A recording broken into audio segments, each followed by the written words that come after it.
राधे राधे दोस्तों, आज मैं आपको सफला एकादशी की कथा सुनाने जा रही हूँ। तो सभी ध्यानपूर्वक सुनिएगा।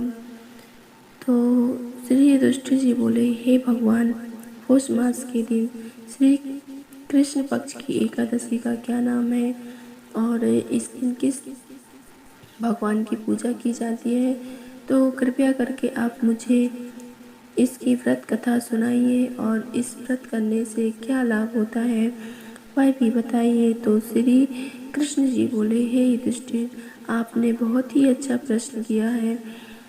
इस व्रत करने वाले से जो भी यह व्रत करता है मैं बहुत ही प्रसन्न रहता हूँ। ये सफला एकादशी है और इस दिन नारायण की पूजा की जाती है। इस एकादशी को जो भी मनुष्य व्रत रखता है और शयन काल को दीपदान करता है, मैं उनसे बहुत ही प्रसन्न होता हूँ। मैं सारे पापों को नष्ट कर देता हूँ। जो मनुष्य एकादशी व्रत को मेरी पूजन करता है वे धन्य है। सफला नाम की एकादशी में मुझे ऋतु के अनुसार फल अर्पित करें, अर्थात नारियल, नींबू, अनार, सुपारी इत्यादि और धूप दीप पुष्प आदि देकर मेरा 16 प्रकार से पूजा करें। इस दिन दीपदान जरूर करें और रात्रि में जागरण जरूर करना चाहिए। इस एकादशी व्रत के समान यज्ञ, तीर्थ तथा दूसरा कोई व्रत नहीं है। जो कोई मनुष्य 5 सहस्त्र तपस्या करने से भी पुण्य नहीं मिलता है, वह पुण्य भक्ति पूर्वक रात्रि जागरण करके सफला एकादशी से फल प्राप्त हो जाता है। हे राजन, अब आप सफला एकादशी की कथा ध्यानपूर्वक सुनिए। चंपावती नगरी में एक महिष्मान राजा राज्य करता था। उसके 4 पुत्र थे। इन पुत्रों में सबसे बड़ा पुत्र लुमक राजा का पुत्र महापापी था। वह सदा ही स्त्री गमन तथा वेश्याओं के यहाँ अपने पिता का धन नष्ट किया करता था। वह देवता, ब्राह्मण, वैश्य इत्यादि की निंदा किया करता था। जब पिता को अपने बड़े पुत्र के बारे में यह समाचार लगा तो उसे बहुत ही दुख हुआ और उसको राज्य से निकाल दिया गया। जब लुम्पक सबके द्वारा त्याग दिया गया और राज्य से निकाल दिया गया तो वह सोचने लगा कि मैं क्या करूं और कहाँ जाऊं। अंत में वह एक वन में रहने लगा और रात को अपने पिता की नगरी में चोरों की तरह अन्य कुकर्म करने लगा।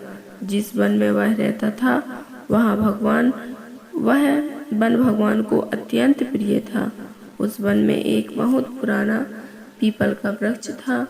सब देवता वहाँ कीड़ा स्थान था। इस वृक्ष के नीचे लुम्पक रहता था। कुछ दिनों के पश्चात पौष मास के कृष्ण पक्ष की 10वीं के दिन वह वस्त्रहीन होने के कारण शीत से मूर्छित हो गया। रात्रि को न वह सो सका और उसके हाथ पैर भी अकड़ गए। उसे दिन रात्रि उसकी बहुत ही कठिनता से बीती, परंतु सूर्य नारायण के उदय होने पर भी उसको मूर्छा न आई। सफला एकादशी के माध्यम तक वह दुराचारी मूर्छित ही पड़ा रहा। जब सूर्य की गर्मी से उसे होश आया तो वह अपने स्थान से उठकर वन को भोजन की खोज में चला गया। उस दिन वह जीवों को मारने में असमर्थ हुआ, इसलिए जमीन पर गिरे हुए फलों को लेकर पीपल के वृक्ष के नीचे आ गया।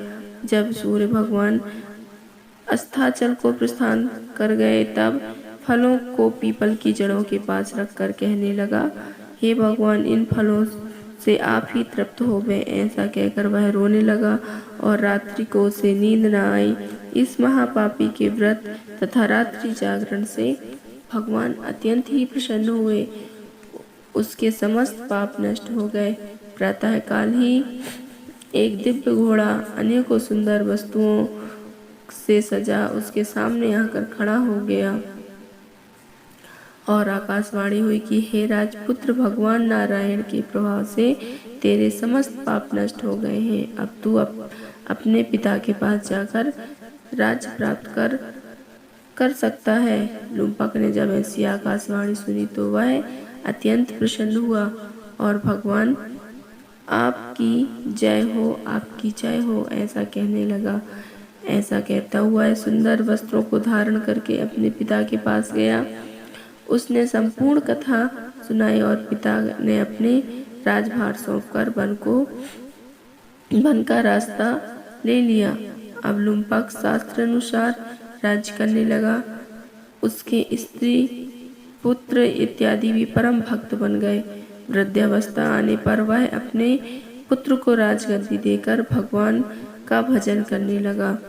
वन में चला गया और अंत में विष्णु लोक को गया। भक्ति पूर्वक जो मनुष्य शपला एकादशी का ध्यान करते हैं, व्रत करते हैं, वे अंत में मुक्ति को पाते हैं। जो मनुष्य भक्ति पूर्वक शपला एकादशी का व्रत करते हैं तो समस्त पाप नष्ट हो जाते हैं। और जो मनुष्य भक्ति पूर्वक शपला एकादशी का व्रत नहीं करते हैं, वे पूंछ और सींग से रहित पशु तुल्य हैं। शपला एकादशी के महत्व का पठन व श्रवण से अश्वमेध फल यज्ञ का फल मिलता है। बोलो नारायण भगवान की जय, शपला एकादशी की जय। राधे राधे दोस्तों।